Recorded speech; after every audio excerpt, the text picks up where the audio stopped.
Olha que beleza que vai rolar aqui, galerinha. Primeiro, ó, vê se tu aceita bem isso aqui, ó. Eu tenho uma máquina aqui, dentro dessa máquina tem um disco que gira, não precisa nem ser esfera, pode ser um disquinho. Esse disco, ó, ele tem um ressalto aqui em cima, um pininho redondo para fora. Nesse pino tem uma haste oca. Essa haste é oca, tá vendo? Ó? Esse pino está encaixado na haste. Pronto, ó. E aí aqui eu tenho um oscilador. Se eu botar esse disco para girar, essa haste vai começar a fazer isso aqui. Ó. Tudo bem para vocês? À medida que esse cara girar, aquele pininho vai empurrar a haste para baixo e depois a haste para cima. A haste para baixo e a haste para cima.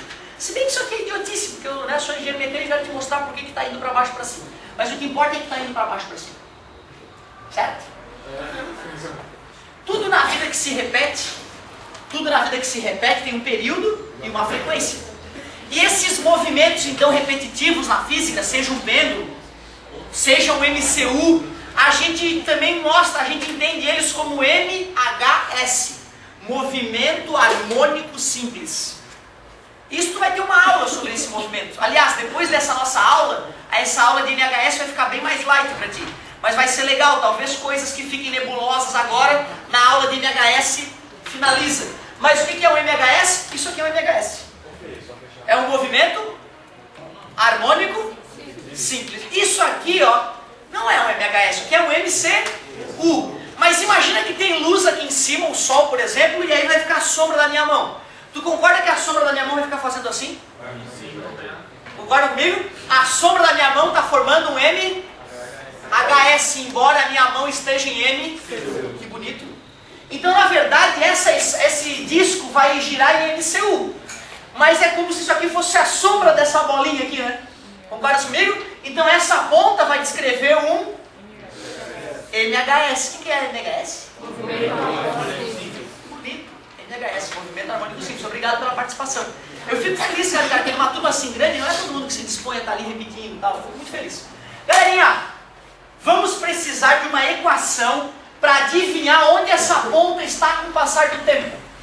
Como assim, professor? Ué, eu ligo a máquina, ela começa a oscilar. Essa coisa não é repetitiva? Eu consigo fazer uma continha que determina aonde aquela ponta do oscilador vai estar com o passar do tempo. Qual vai ser a altura y dessa ponta aqui com o passar do tempo? Mas já que é uma equação repetitiva, eu preciso de uma função matemática repetitiva. Seno, cosseno. E seno e cosseno tu sabe, né? Tu mexe no argumento, um vira o outro. Tu pode ter uma função seno y igual a seno de alguma coisa e que funcione igual a uma função y igual a cosseno de alguma coisa, não é? A altura tu quer dizer... Parabéns. Eu nem quis falar em amplitude ainda, porque depois eu vou amarrar uma corda ali na ponta. E aí a galera ia perceber que esse sobe e desce dessa haste vai se transformar na amplitude da onda que eu vou gerar na corda. Eu vou amarrar uma corda depois na ponta do oscilador. Mas tu vê que legal, né, cara? E como a física é toda bem interligada. Um professor ia trabalhar o movimento da ponta do oscilador. E o outro professor, a partir daquela ideia, ia trabalhar como é que a onda se forma se uma corda for amarrada naquele oscilador. É interessante. E nós aqui vamos curtir as duas coisas hoje. Tranquilo. Então olha só. Movimento harmônico simples. Nome dessa distância máxima que vai atingir. O amigo já ajudou. Amplitude.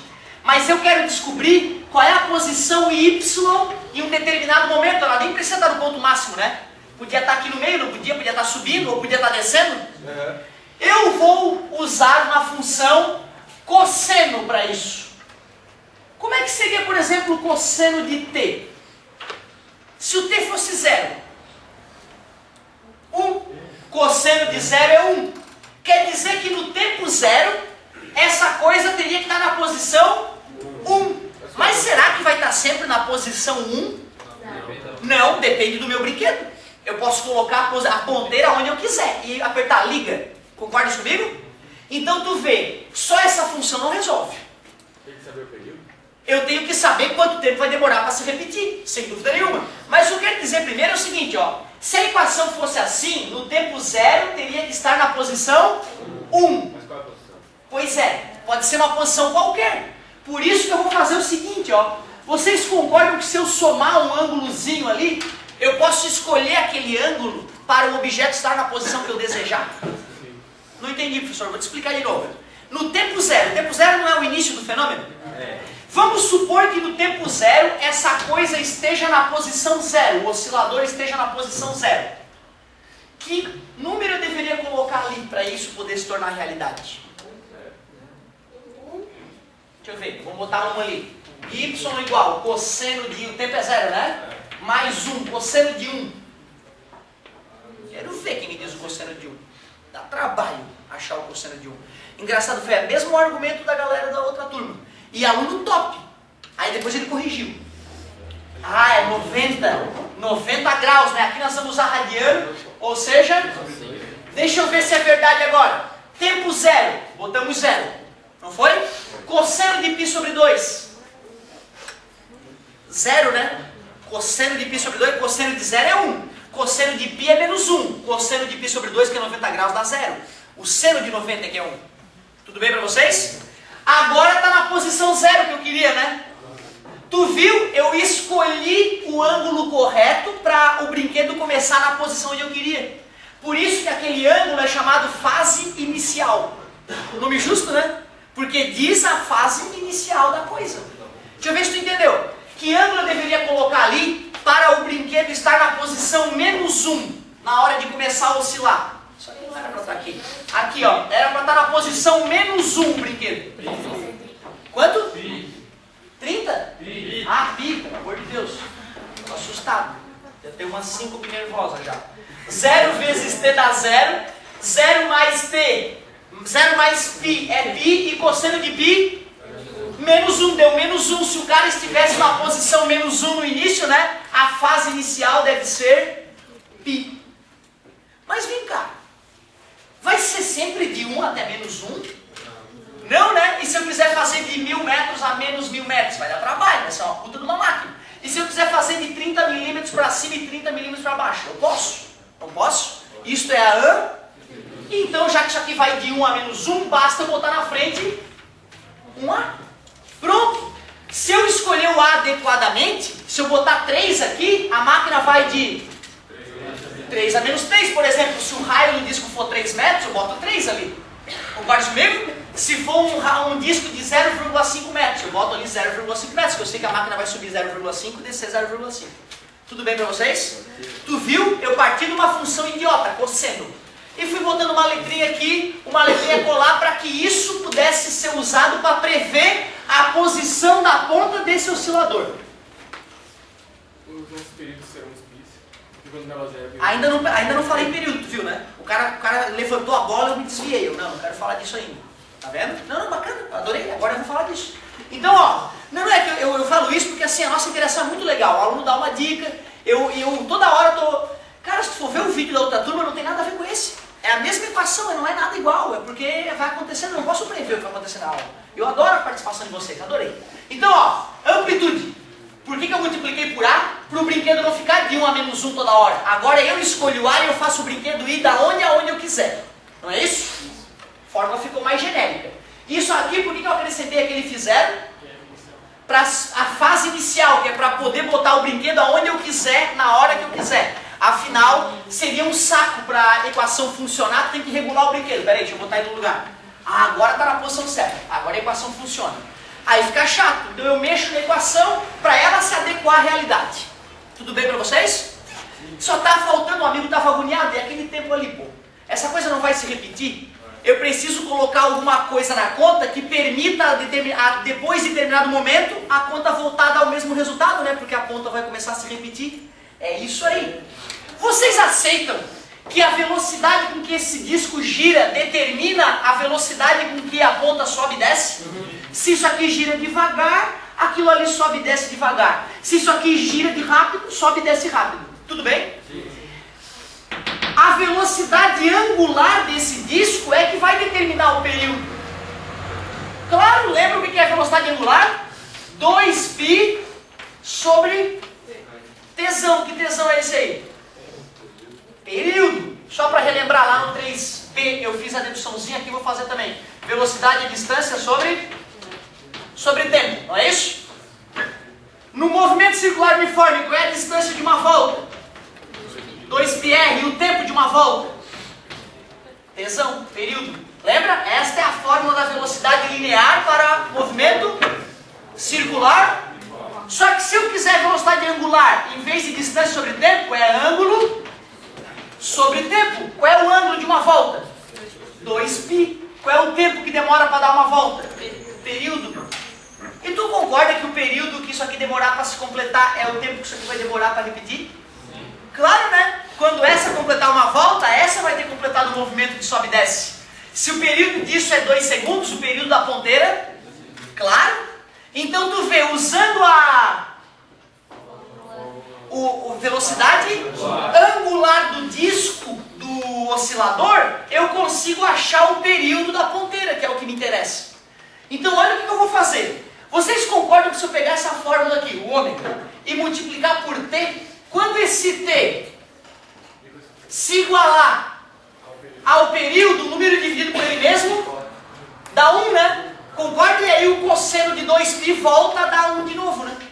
Ou seja, cada vez que esse cara gerar um período, um número dividido por ele mesmo dá 1, volta a dar 2π, volta a completar uma volta no círculo trigonométrico.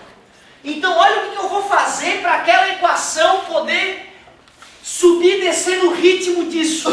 Eu simplesmente vou pegar o t, estava assim, né? T mais φ0, não é isso? Vou multiplicar ele pela velocidade angular da coisa que gira. Assim, um número grande gira rápido.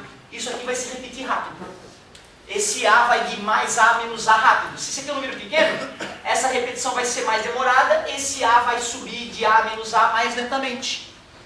Cara, eu demorei muito a digerir aquele ômega ali. Eu fui pra casa, fiquei montando na equação, Aí o que eu fiz? Eu montei uma onda pra mim, com a minha frequência, tudo bonitinho, e fiquei botando tempos. Aí eu percebi que cada vez que completava um período, voltava a dar os mesmos resultados, né? Isso por quê? Porque cosseno de 0 é igual a cosseno de 2π, que é igual a cosseno de 4π. Tudo bem para vocês? Então toda a vida que se esse cara for o dobro desse, dá 2.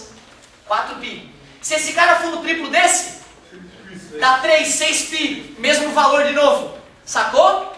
Eu até acho que agora nesse nosso bate-papo talvez tenha ficado um pouco mais claro por que a velocidade angular está determinando a frequência ou até o período, porque um é o inverso do outro. Legal, legal. Quer fazer uma outra colocaçãozinha? Então, beleza. Era aí que o cara vai voltar com vocês. O nosso colega vai voltar a chegar nessa equação com vocês. Essa equação é chamada equação do MHS. MHS, movimento harmônico. A de amplitude. Fase inicial. O tempo em que eu quero analisar o oscilador. Isso aqui ganha um nome diferente. A letra grega é ômega. O nome técnico vem do MCU, velocidade angular. Mas nesse momento ganha o nome de pulsação. Isso eu não falei no Fábio Silveiros. Eu falei, olha, pulsação, porque o outro professor vai falar sobre isso. Pulsação. Tem a ver, né? Vai dizer pulsação lenta, pulsação rápida. Faz sentido, né? Legal. Mas tu vê, a minha ideia para a aula de hoje era a partir desta equação. Eu não queria ter que falar dela. Mas eu até gostei, até me diverti. Fala, querido. Olha que legal a pergunta do colega. Ô, professor, a frente de onda vai estar sempre no eixo das abscissas do X? Essa equação que eu estou formando, essa equação primeiro não é da onda, né? É só dessa ponta desse oscilador, né? Agora eu vou amarrar uma corda bem alinhada com o eixo X e vou fazer essa corda oscilar em cima do eixo X. E se eu mudasse a posição da onda, a equação ia acabar falhando. Então essa equação que eu vou fabricar só funciona para uma onda que está oscilando em cima de um eixo imaginário que a gente chama de X. Mas pensa bem, se a onda estiver oscilando aqui, eu posso descobrir aonde ela está e saber desse ângulo decompor, depois descobrir que distância ela andou na outra direção, né? Mas não te preocupa com isso. As nossas ondas aqui no ensino médio são todas bonitas, sempre andando numa direção só. Essa equação, inclusive, que eu vou te mostrar, é a equação da onda unidimensional, progressiva. Imagina se for bi ou tridimensional. Fica uma encrenca, certo? Aí é que a gente precisa de uma matemática poderosa para continuar. Eu posso dizer que a amplitude sempre passou mais relacionada com a velocidade angular. Que a amplitude? Na verdade, olha só, essa equação dá a sensação que esse A está relacionando isso com aquilo, né? Mas esse A, na verdade, ele foi definido pela forma construtiva dessa máquina. Eu sou um engenheiro. Um cara me pede, eu preciso de um braço mecânico que suba 2 metros e desça 2 metros, tantas vezes por segundo. Eu vou dar um jeito de construir uma máquina que faça isso.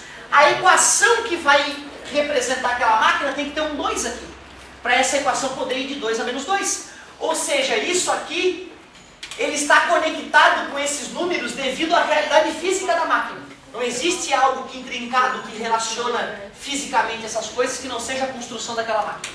Tá? Agora olha só, galerinha. Olha o passo bonito que nós vamos dar agora. Presta atenção. Essa é a parte que realmente é dessa matéria. Tudo isso que eu falei até agora, o professor vai repetir, acredito que com mais qualidade e com mais calma. Ou seja, quem ainda não digeriu alguma letrinha daquela ali, pode ficar tranquilo que logo logo tu vai estar entendendo. Mas olha só o que eu vou fazer agora. Primeiro, né, eu vou dar uma despoluída nisso aqui tá nojento. Eu vou colocar aqui quem é a velocidade, obrigado, 2π sobre tesão. Aqui tinha uma máquina que eu estava chamando de oscilador. Esse oscilador, a ponta dele estava bem no eixo Y. Aqui está o nosso eixo X. E eu já sei uma equação matemática que adivinha a posição daquela ponta com o passar do tempo. Esta equação. Equação do MHS. Só que agora eu amarrarei uma corda nesta ponteira. E essa corda vai começar a oscilar à medida que o oscilador começar a oscilar. Vocês aceitam que essa região da corda, ela acaba vibrando que nem um oscilador? É o oscilador que gerou a oscilação da corda. Só que vai ser instantâneo. Na hora que o oscilador começar a subir e descer, esse ponto começa a subir e descer junto? Não. Porque o oscilador começou a sacudir a corda numa ponta e essa onda tem que andar para frente até atingir aquela posição. Ou seja, essa parte da onda oscila que nem um oscilador, porém com um certo atraso. Todos aceitam que tem um certo atraso? Sim, é a velocidade. Eu estou repetindo isso porque na outra turma, não sei o que aconteceu, se rolou uma desconexão energética na hora, que eu falei essa história do atraso e a galera me olhava estranho, atraso. Eu estou sacudindo a corda, eu amiguinho. Eu comecei a sacudir agora. Vai demorar para o cara começar a sentir a sacudida, né? Certo? Tem atraso. Daqui para cá atrasa. Tudo bem. Agora olha só então. Olha só. A vezes cosseno. Esse ômega, eu tenho o direito de escrever ele como 2π sobre t. Porque era o ômega do disco. Fazia sentido falar em velocidade angular porque estava girando. A partir do momento que eu quero observar a ponteira subir e descer, não faz sentido chamar a velocidade angular. Que velocidade angular é essa? Pelo amor de Deus, a velocidade angular tem que girar, né? Aí é por isso que agora me interessa o período. Por isso que eu troquei o ômega por 2π sobre t. Nada demais. Mas aqui tem um t, não tem? Só que esse t vai ter um atraso, então eu vou diminuir um tempo aqui dele. Porque vai atrasar. Só isso. Fecha com mais... Fiz 0. Ó, cuidado, daqui para cá eu dei 2 passos. Substituir a pulsação por 2π sobre tesão, que é o... E porque essa coisa vai oscilar com atraso em relação à ponteira do oscilador, eu peguei aquele t e subtraí esse tempo de atraso. Só. Falta poucos passos, hein? Na natureza tem alguma coisa assim, tá? Tudo tem Exato. Assim, ó, isso é uma discussão bem interessante, tá? No início a galera achava que era instantâneo, por exemplo, a luz. Mas logo se percebeu, e o Einstein foi um dos caras que começou a plantar isso na cabeça da galera, nada é infinito, pô. Até parece que a luz vai andar infinitamente. Que tu liga a luz ali, lá no confim do universo alguém já enxergou a luz acesa. Ele não aceitava essa ideia de infinidade. E foi isso que foi levantado. Então a luz tem um limite. E aí ele supôs, mas é tão rápido, cara, as pesquisas mostram que é muito rápido. Então deve ser a maior coisa que existe na natureza, a maior velocidade que existe na natureza. Então hoje é consenso entre os físicos que qualquer fenômeno que ocorra fisicamente não pode ocorrer na outra extremidade instantaneamente. Sempre vai ocorrer pelo menos na velocidade da luz. Pelo menos, qualquer fenômeno. Aí existem umas discussões em física que discutem a origem do universo. Já que nada anda mais rápido que a velocidade da luz, como que na hora do Big Bang o universo se expandiu sem a luz ter ultrapassado ele. Ah, então a expansão do universo foi mais rápida que a velocidade da luz. Então nos físicos hoje eles aceitam que a única coisa que poderia ter superado a velocidade da luz foi a expansão do universo logo após o Big Bang, que eles chamam de inflação do universo. Então tu vê, resumindo, está mal explicado. Ou a velocidade da luz é a mais rápida que existe, ou não é. E se o universo expandir mais rápido que a luz, é porque a luz não é. Ou seja, é melhor a gente nem discutir isso para os amigos não ficarem crendo. Qual é a coisa mais rápida que existe na natureza? Isso, você não pode dar merda. Ó, galerinha, é que tem coisa que não dá. Pode te confundir no vestibular. Então assim, entre os físicos, eles ficam assim se bicando. Ah, será que o espaço expandiu mais rápido que a luz no Big Bang ou não? Entendeu? E aqui no ensino médio a gente sabe que a coisa mais rápida que existe é a luz. Né? Depois, se a gente for seguir carreira de física, a gente volta a discutir isso. Toma uma cerveja e discute. Ó, galerinha, por que menos ΔT? Atrasou, porque atrasou, obrigado. Últimos passos. Esse tesão, eu vou passar ele para dentro desse parênteses, como se fosse 1 sobre tesão, multiplicando o primeiro e multiplicando o segundo, e vou deixar o 2π fora. Em algumas questões de vestibular, o cara, para sacanear o aluno, ele bota o 2π para dentro, multiplicando, para confundir o aluno. Depois eu vou te pedir uma questãozinha que acontece isso. A cosseno, o 2π eu vou deixar fora para ficar bem bonita a equação. O tesão vai dividir o tzinho e vai dividir o ΔT. Mas fizer, o que eu fizer? Tem a ver com o que isso aí? Tem a ver com a posição inicial da onda, se ela vai estar lá em cima, se ela vai estar no ponto de equilíbrio dela, ou lá embaixo, ou no meio. Último passo. Eu quero descobrir quanto que atrasou para chegar lá. Essa onda não está andando com uma certa velocidade para frente? E não tem aquela famosa equação, veja o que uma lambida faz? O contrário de frequência, o inverso, perdão, de frequência, eu posso, em vez de dividir pela frequência, em vez de multiplicar pela frequência, dividir pelo... Está dividindo, passa... V vezes tesão é igual a... Ou seja, a velocidade da onda multiplicada pelo período da onda é o comprimento de onda. E vem cá, o mestre Galileu nos ensinou que velocidade é distância sobre tempo. Tem uma certa distância x, né? Daqui até aqui. Eu sei essa distância x, quero achar o tempo. Está dividindo? Está multiplicando? Esse ΔT pode ser escrito como x sobre... Concorda comigo? Últimas duas substituições. Quem que eu posso colocar no lugar do ΔT? X sobre V. O que é o V? Velocidade da onda. A, que é A. Por que cosseno? Porque se repete. Só porque se repete. 1 menos 1, 1 menos 1, 1 menos 1, só por isso. 2π veio da velocidade angular, né? Por isso que apareceu esse 2π feio aí. Tzinho sobre tesão menos. Esse tempo aqui, menos era o atraso. Descobri que esse tempo é x, só que está dividido pelo tesão. Vai dar uma divisão de fração, é a primeira. Acaba assim. Vai ficar vezes 1 sobre t. Fecha com fase inicial, é o nome técnico e está relacionado com a posição inicial. Obrigado. Quem que eu posso colocar no lugar do V vezes tesão? Acabou. Esta é a famosa equação da onda progressiva unidimensional. Vai dizer. Olha para ela, cara. Meu Deus, os colegas olham para ela e se borram todos. Eles olham, meu Deus.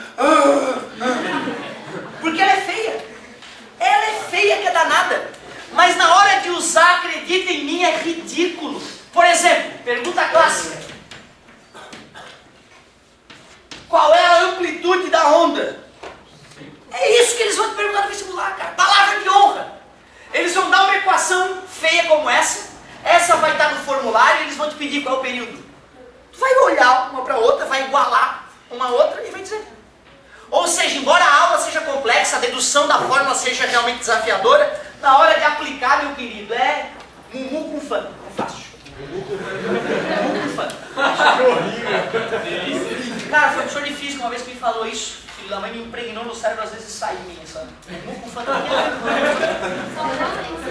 Aí eu perguntei pra ele disse que é fácil, é muito fácil. Quando é mumu com fã, é fácil. Então tá bom. Ô galera, olha só. Não faz bem física, né? Ô galerinha, o que é isso aqui? Obrigado.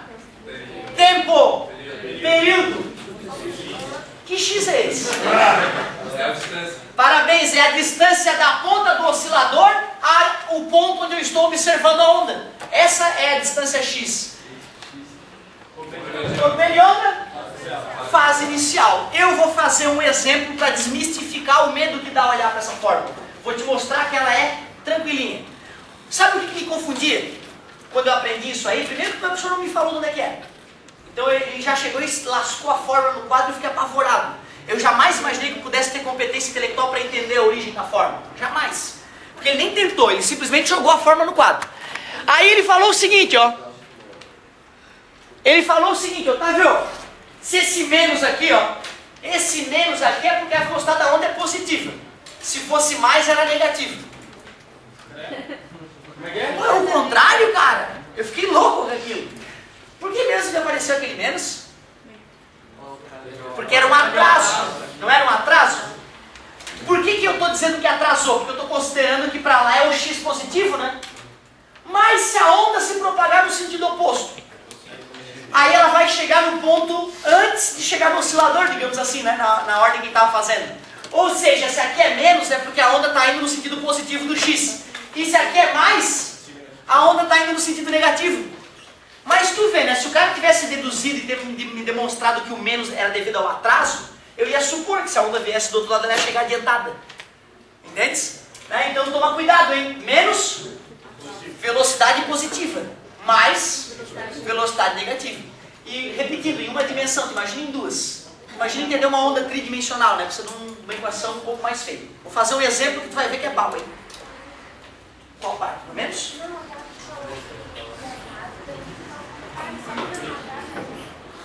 Não, aí é que tá, olha só. Legal, legal. Isso até quando eu comecei a deduzir a fórmula, eu ficava com medo dessa pergunta. Eu ficava com medo do cara perguntar, pô, se é um atraso, o tempo vai dar mais longo. Por que está diminuindo? Bacana, né? O senhor não vai chegar atrasado? Então tem que somar o tempo, não diminuir. Vai dar mais tempo? Tá, agora calma, vou desfazer a cagada. Quando tu bota menos t, é um atraso. Esse tempo vai ter que ser maior para poder fechar a equação, e é aquele tempo que sobra. Então, quando eu subtraio um tempo daquele tzinho na dedução, eu estou, na verdade, fazendo com que esse tempo seja maior na equação.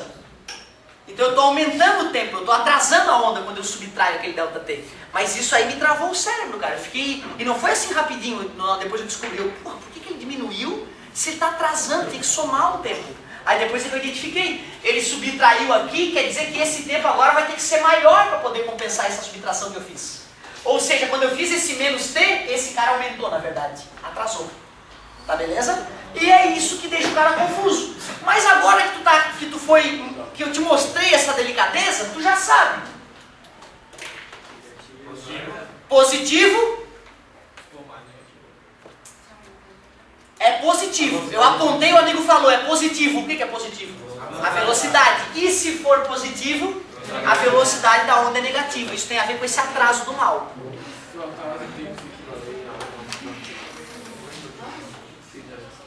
Ó, cuidado, isso aqui são coisas diferentes. Se não há, tá querendo dizer se não há atraso, está na ponta do oscilador. Aí realmente é T já. Você não tem atraso. Aí quer dizer que a onda gerada na ponta do oscilador é o próprio oscilador acontecendo. Como se não tivesse atraso. Exato, mas quando você diz que isso para ser igual a isso, não dá para isso ser igual a isso, né? Como assim? O tempo só vai ser igual ao atraso se eu estou olhando aqui já na boca do gargarejo. Assim, na hora que ele oscilou, já chegou em mim. Ou seja, está querendo dizer que esse cara é zero, na verdade. Duas, meu querido, eu não acabei, eu não fiz o exemplo lá, eu fiz. Eu posso me atrasar, tenho todo o direito. Duas. Agora eu vou fazer um exemplo. Pode perguntar, meu querido.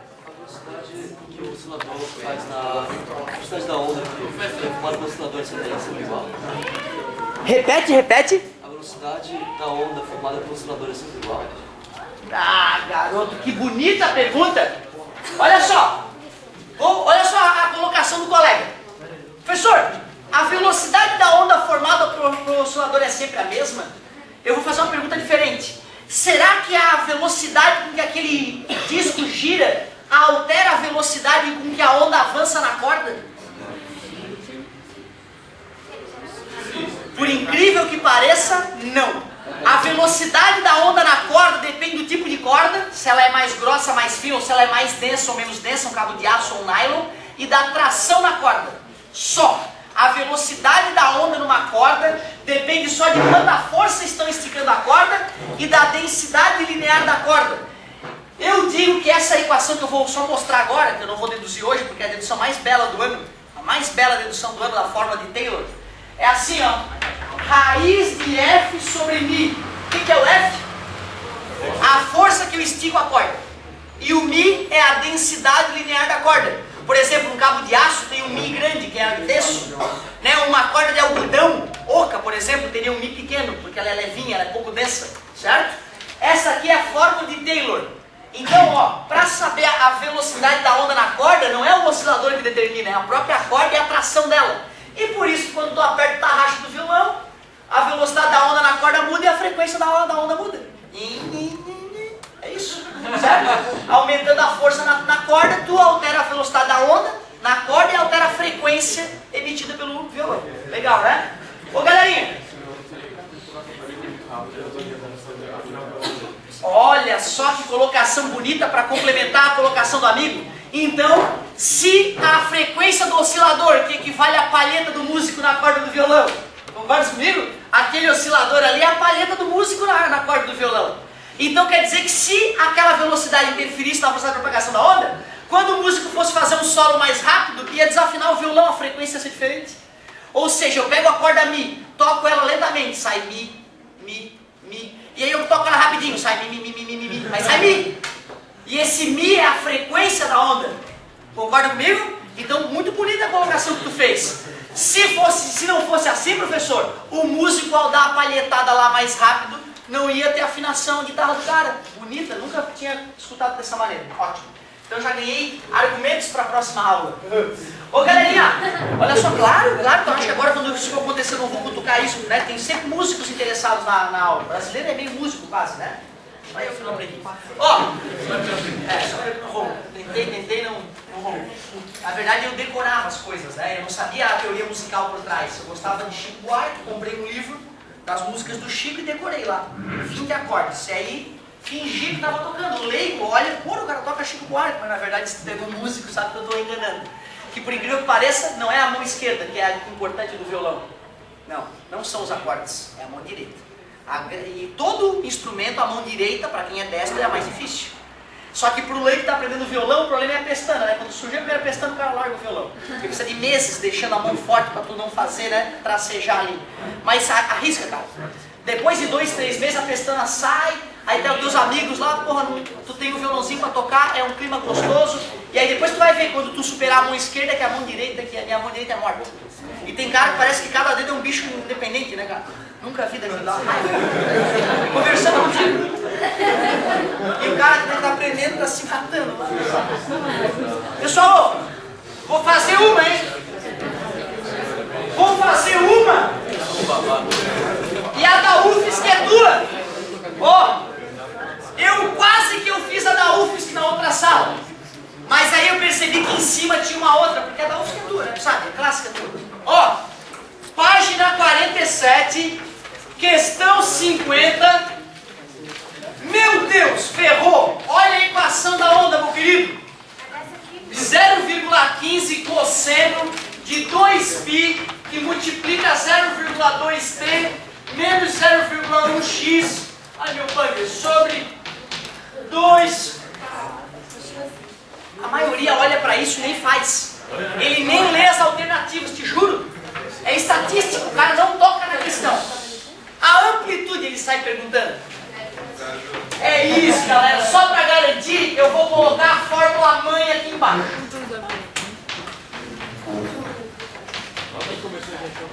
Vai dizer que não é cara de uma focinho da outra. A é a amplitude, comparou e veio imediato. 0,15. Ele alega que o Y é em metros. Letra B, o período. Quem que eu igualo a quem para achar o período? Isto é igual a isto, não é? Então vamos lá. Letra B. 0,2t é igual a Tzinho de cada lado, dividindo. Está multiplicando. Passa dividindo. Tzão é 1 sobre 0,2. É 10 sobre 2. 5 segundos. Para uma equação dessa, fazer um por escredo idiota, né, cara? O cara olha para isso e acha que vai ter uma matemática terrível. E é só esta comparação que tu precisa para passar na UFSC. Letra C. O comprimento de onda. 0,1x. Lambda, corta x com x, está dividindo. Está multiplicando. Passa dividindo. Parabéns, garoto. 10 metros. Depois ele pergunta na letra D. A velocidade de propagação. Veja. Uma lambda faz. O lambda. E olha só que interessante. Dividir pelo período não é o mesmo que multiplicar pela frequência? Aquilo ali era a frequência, 0,2, tanto que a gente inverteu e achou o período. Então ali já estava a frequência. Ó. Claro que eu posso fazer 1 sobre 5, né, que dá 0,2, mas não precisa, já está aqui na minha frente. Ó. Frequência é 0,2. 10 vezes 0,2, 2, né? E para finalizar, não tem problema, não tem problema. O importante é a participação. A fase, essa eu duvido de fazer. A fase inicial. Achei que ia lá, mas não, é isso aí. É que acontece, sabe, gente? O cara chega junto, o cara, meu Deus, não sei fazer. Quantas vezes eu cheguei numa turma lá cheia de gente fazer uma questão e na hora não putz, vamos dar um tempinho para essa, vamos fazer outra. Aí faz outra, aí daqui a pouco a solução idiota vem na cabeça. Ou seja, o nervosismo que me travou não saiu, não veio a ideia na hora. Isso acontece. A tua, qual é? Adivinha qual é a tua? A 52. Cuidado, hein? Olha o que o sacana da UFSC fez. Ele pegou o 2π e passou multiplicando. Ou tu faz isso na hora de comparar, ou tu bota o 2π em E antes de comparar. É por isso que ela ficou perigosa. Atenção, hein? O cara da UFSC, safadinho, multiplicou por 2π e por 2π. Então, se tu for comparar com a fórmula com 2π, né, em evidência, vai dar probleminha. É o único desafio que tu vai enfrentar, tua tarefa. Aí aproveita e mata a página 47 toda. Com certeza, para ele pedir a altura y, tem que falar quando e em que posição. Além de ter me dado o período de frequência, tem que me dizer em que posição e em que momento ele quer. É isso aí. Agora vamos para a física assim.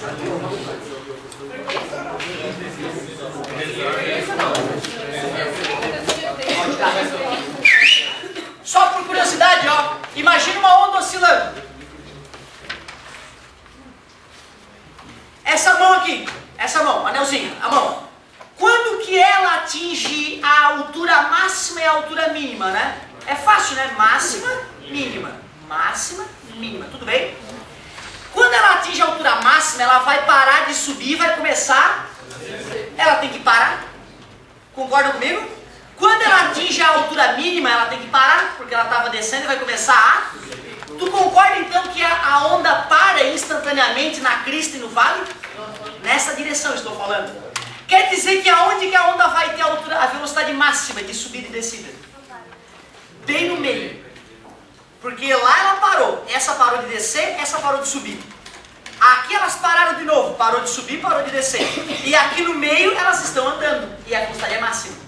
Então a velocidade do pulso é máxima quando está no ponto médio e é mínima quando está nas extremidades. Como uma mola. Como uma mola e um pezinho. Certo? Posição de equilíbrio. Estica até a posição A e solta. Vai até a posição menos A. Certo? A bolinha para em A e para em menos A. E tem velocidade máxima no zero. Certo? É isso aí.